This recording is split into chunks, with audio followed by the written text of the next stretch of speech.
Hello दोस्तों, नमस्कार। Stock market share YouTube channel में आपका स्वागत है। अभी हम बात करने वाले हैं बिरला टायर लिमिटेड शेयर की। चूँकि आप जानते हैं ये जो कंपनी है बिरला टायर लिमिटेड शेयर, ये फ़िलहाल एनसीएलटी की प्रक्रिया से गुजरती हुई नज़र आई है और इसमें डालमिया ग्रुप ने इसको खरीदने के लिए इच्छा जताई थी। लेकिन इससे संबंधित पिछले दिनों एक बहुत ही सैड न्यूज़ निकल के आई है, जो कि रिटेल इन्वेस्टरों के लिए एक तरीके से कहा जाए तो बहुत ही सैड न्यूज़ है। और ये जो कंपनी के बारे में जो न्यूज़ निकल के आई है, उसे हम एक केस स्टडी के रूप में भी देख सकते हैं। हालाँकि रिटेल इन्वेस्टर जो है इसको देख के सीख भी सकते हैं और आने वाले समय में जो पेनी स्टॉक पे ये अच्छा खासा पैसा लगाते हैं, उससे ये इनको सीखने को भी मिलने वाला है इस वीडियो में। तो चलिए दोस्तों, बिना किसी देरी के वीडियो शुरू करते हैं और जो न्यूज़ निकल के आई है उसे देखने का प्रयास करते हैं। अगर हम सबसे पहले बात करें बीएसई पे, इसके आज का अपडेट आया है उसकी, तो यहाँ पे आप देख रहे हैं चूँकि आज मार्केट जो है खुला हुआ है,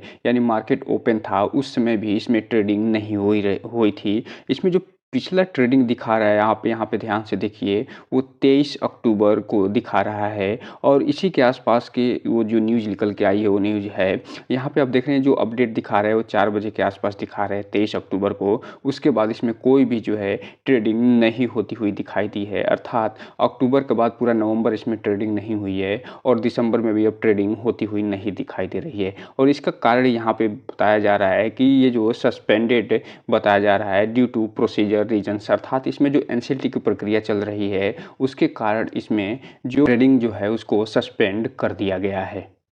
और जब लास्ट ट्रेडिंग इसमें हुई थी, ट्रेडिंग सस्पेंड होने से पहले 23 अक्टूबर को, तो यहाँ पे आप देख रहे हैं कि इसमें लगभग 100% की डिलीवरी उठाई गई थी और इसमें लगभग 2 लाख शेयर डिलीवरी के रूप में उठाए गए थे। और ये जो डिलीवरी के रूप में उठाए जा रहे थे, इसमें रिटेल इन्वेस्टर भर-भर के माल उठा रहे थे। और उस समय जब हम वीडियो बनाए थे तो बताए थे कि इसमें कोई भी इन्वेस्टमेंट करने से पहले इस जो कंपनी जो है, चूँकि एनसीएलटी की प्रक्रिया से गुज़र रही थी और अभी भी गुज़र रही है, तो इसमें कोई भी इन्वेस्टमेंट करने से पहले आप जो है इसका पूरा फंडामेंटल एनालिसिस करिए और इसकी विधिवत जानकारी लेने के बाद ही कोई भी इन्वेस्टमेंट करने का प्रयास करिए, नहीं तो इसमें आपका पैसा फंस भी सकता है। और वो जो न्यूज़ अभी निकल के आई है वो इसी से संबंधित है। यहाँ पे आप देख रहे हैं ये जो न्यूज़ है उसी समय का है, यानी 23 अक्टूबर को, जब अक्टूबर में ये ट्रेडिंग बंद हुई थी, उसके बाद ये न्यूज़ निकल के आई 25 अक्टूबर को। और ये जो 25 तारीख को न्यूज़ निकल के आई है वो ये है कि इस कंपनी को डीलिस्टिंग करने के लिए बीएसई पे डीलिस्टिंग करने के लिए बीएसई से एक जो है अनुरोध किया गया था। तो उसी को हम चलिए अब डिटेल से थोड़ा देख लेते हैं कि क्या अनुरोध किया गया था।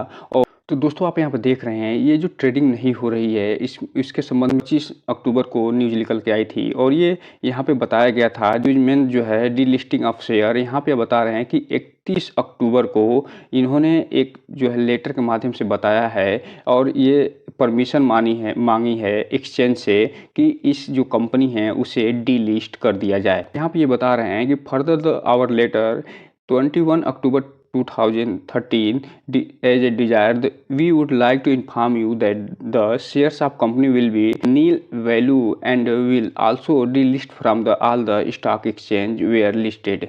जहाँ लिस्ट ये कंपनी है वहाँ से डिलिस्ट करने के लिए ये जो है कंपनी जो स्टॉक एक्सचेंज है उनसे ये अनुरोध करी थी। और यहाँ पे ये बता रही थी कि ये जो कंपनी है उसका वैल्यू जो है वो नील हो गया है, इसीलिए इस कंपनी को जो है डीलिस्ट कर दिया जाए। और डीलिस्ट करने के बाद से आप देख रहे हैं कि जो 23 अक्टूबर के बाद इसमें फ़िलहाल ट्रेडिंग बंद होती हुई नज़र आई थी, क्योंकि लास्ट जो ट्रेडिंग इसमें हुई थी वो 23 अक्टूबर को हुई थी। तो ये जो कंपनी जैसे ही लेटर निकल के आया है उसके बाद इसमें आप देखे होंगे कि लोअर सर्किट लगा था, क्योंकि जो रिटेल इन्वेस्टर थे, जो अदर इन्वेस्टर थे, उन्होंने लगातार बेचना जारी कर दिया। और चूँकि अब जानते हैं कि लोअर सर्किट जब भी लगता है तो उसमें कोई भी, चाहे कोई भी इन्वेस्टर हो, चाहे वो बड़े इन्वेस्टर हो या छोटे इन्वेस्टर हो, उसमें किसी का भी बेचना नामुमकिन हो जाता है। और यही कारण है कि इसमें रिटेल इन्वेस्टर लगातार फंसते नज़र आए और अब जो है लगातार मैसेज पे मैसेज आ रहा है कि इसमें कैसे जो है बाहर निकला जाए। तो इससे आपको बस एक चीज़ सीखने को मिलती है कि इसमें कोई भी कंपनी अगर एनसीएलटी की प्रक्रिया से गुजर रही हो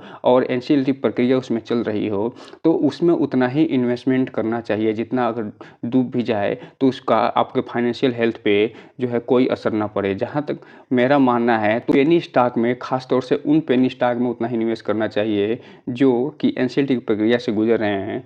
उसमें आपके यहाँ रद्दी जो होता है, जो कबाड़ होता है, उसको बेचने के बाद जो आपको पैसा मिलता है उसका ही बस इन्वेस्टमेंट इसमें करना चाहिए ताकि आपका पैसा और निवेश दोनों सुरक्षित रहे। और यही कारण है कि यहाँ पे आप देख रहे हैं जैसे ही दिल्ली लिस्टिंग से संबंधित खबर आई उसके बाद इसमें लगातार सेलिंग ऑर्डर लगना शुरू हो गए और 23 अक्टूबर आते-आते इसमें जो है ट्रेडिंग सस्पेंड हो गया। इसीलिए जाते-जाते बस इसमें एक ही चीज़ कहना चाहेंगे कि किसी के भी बहकाव में आए बिना खुद का रिसर्च करते हुए और पूरी किसी भी कंपनी के बारे में पूरी जानकारी लेते हुए कोई भी इन्वेस्टमेंट करने का प्रयास करिए। नहीं तो आप इस केस स्टडी को ध्यान से पढ़िए और देखिए कि इस केस स्टडी ये बता रहा है कि ये जो है जो भी इन्वेस्टर चाहे वो रिटेल इन्वेस्टर होंगे या फिर जो छोटे-मोटे इन्वेस्टर होंगे, अगर इसमें पैसा लगाए होंगे तो वो ज़रूर फँसे होंगे। हालाँकि अभी कुछ अपडेट्स और निकल के आना इसके संबंध में बाकी है। जब भी इसके संबंध में जो भी अपडेट निकल के आएँगे उसे हम वीडियो बना के आपको ज़रूर बताएँगे। फिलहाल आप यहाँ पे देख रहे हैं कि जो अनाउंसमेंट इसमें निकल के आया था वो 25 अक्टूबर को निकल के आया था। उसके बाद फिलहाल इसमें कोई भी अनाउंसमेंट निकल के नहीं आया है। आने वाले समय में इसमें हो सकता है कि कुछ न कुछ ऐसा ज़रूर न्यूज़ निकल के आया है जिसके बाद इसमें कुछ प्रक्रियाएँ अपनाई जाएँ और चाहे वो एनसीएलटी के संबंधित प्रक्रिया हो या कुछ और अन्य प्रक्रिया है। क्योंकि इसमें इससे संबंधित जो डालमिया ग्रुप है उसने इसे खरीदने के लिए